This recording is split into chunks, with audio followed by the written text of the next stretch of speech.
Buat teman-teman semua yang ingin gagal bayar di aplikasi pinjol, lebih tepatnya Galbay pinjaman online, baik pinjaman online legal seperti ShopeePay, Shopee Pay Later, maksud gua Shopee Pay Later, Shopee Pinjam, Kredivo Pay Later, Akulaku Pay Later, dan Pay Later lain sejenis ya, maupun pinjol legal seperti Easy Cash, Kredit Pintar, ada kami, ataupun pinjol ilegal seperti Dana Indo, Indodana, Jadi Cepat, Jadi Duit. Nah, segala macam pinjol. Kalian harus simak video ini sampai selesai teman-teman.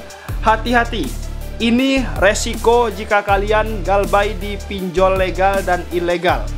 Buat teman-teman semua yang ingin galbay, ya kalian harus berpikir panjang teman-teman semua ya. Nah, kita bacakan dulu. Ini dia ancaman dan resiko jika galbay pinjol. Gagal bayar pinjaman online.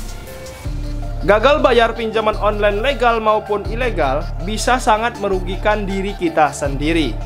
Apakah benar seperti itu faktanya?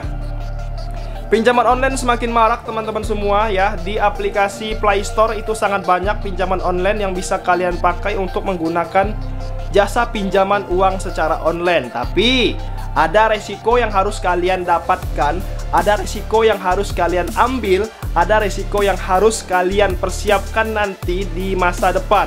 Baik 1 minggu kemudian, 2 minggu kemudian, 3 minggu kemudian, pasti akan ada saja masalah jika kalian minjam di aplikasi pinjaman online.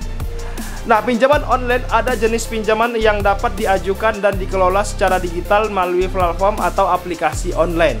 Dalam pinjaman online, proses pengajuan, persetujuan, dan pencairan dana dilakukan secara elektronik tanpa memerlukan kunjungan fisik ke kantor bank atau lembaga keuangan tradisional. Lebih tepatnya semua diproses secara online teman-teman ya. Itu dia namanya pinjaman online. Namun teman-teman, pinjaman online seringkali memiliki tingkat suku bunga yang lebih tinggi dan biaya lainnya dibandingkan dengan pinjaman dari lembaga keuangan tradisional seperti bank. Oleh karena itu, penting untuk memahami resiko jika kalian gagal bayar di aplikasi pinjaman online sebelum kalian berani mengambil pinjaman online, serta memastikan bahwa pinjaman tersebut sesuai dengan kebutuhan dan kemampuan keuangan kalian semua sebagai nasabah yang memerlukan uang. Jangan meminjam melebihi kapasitas kebutuhan kalian agar kalian tidak pusing saat ditagih oleh DC-DC pinjol. Selain itu teman-teman semuanya, penting juga untuk memiliki pemberi pinjaman online yang terpercaya dan memiliki reputasi yang baik. Ya pastinya, kalian harus menentukan pinjol mana yang baik. Kalian harus telusuri, investigasi terlebih dahulu ya, agar kalian aman, tidak diteror, tidak diancam, tidak diintimidasi oleh DC pinjol. Tapi namanya pinjol, namanya pinjaman online, namanya DC pinjol pasti akan menagih secara brutal teman-teman. Nah, buat kalian yang ingin galbay ya, galbay merupakan kepanjangan dari gagal bayar suatu pinjol atau pinjaman online ya. Galbay dapat diartikan sebagai keadaan ketika kita tidak mampu membayar atau melunasi hutang kita ke perusahaan penyedia jasa pinjaman seperti pinjaman online.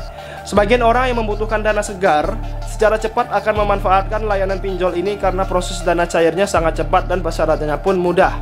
Nah, berbagai resiko gagal bayar teman-teman. Kita masuk ke tahap resiko gagal bayarnya ya. Jadi resiko gagal bayar jika kalian tidak mampu membayar pinjol ilegal maupun legal. Yang pertama, denda dan biaya keterlambatan galbay pinjol, itu sudah pasti. Yang kedua, penurunan skor kredit kalian ya jika kalian berkecimpung di dunia kredit seperti itu.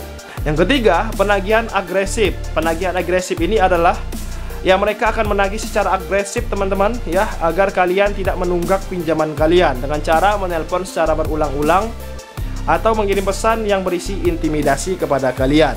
Hal inilah yang menyebabkan timbulnya stres dan ketidaknyamanan bagi peminjam karena ditekan, diintimidasi, diteror oleh DC pinjol.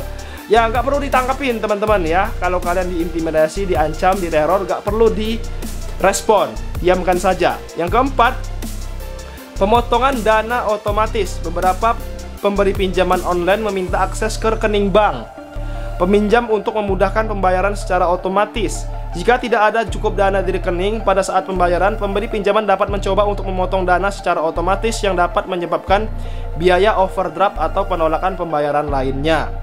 Yang kelima, resiko keamanan data menggunakan platform atau aplikasi online. Dan untuk mengajukan pinjaman juga membawa resiko keamanan data kalian ya. Data pribadi dan keuangan peminjam dapat menjadi target untuk kejahatan cyber seperti pembobolan rekening, pembobolan aplikasi m-banking, pembobolan aplikasi keuangan lain seperti Dana, OVO, GoFi, dan lain-lain teman-teman ya.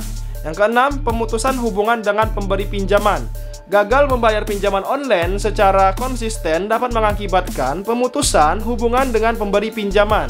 Ini dapat menghambat kepada kalian semua ya, kemampuan peminjam untuk mendapatkan pinjaman di masa depan atau mengakibatkan kesulitan dalam mengelola keuangan. Ya pastinya kalian nggak bisa minjam lagi teman-teman. Seperti itu.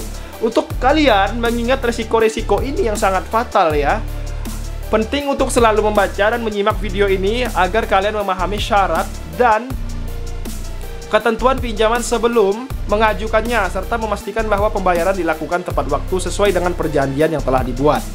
Nah teman-teman, jika kalian gagal bayar di aplikasi pinjaman online, itu dia resiko-resiko Galbay pinjaman online. Semoga bermanfaat. Salam Galbay, perkuat mental, perkuat mental, perkuat mental.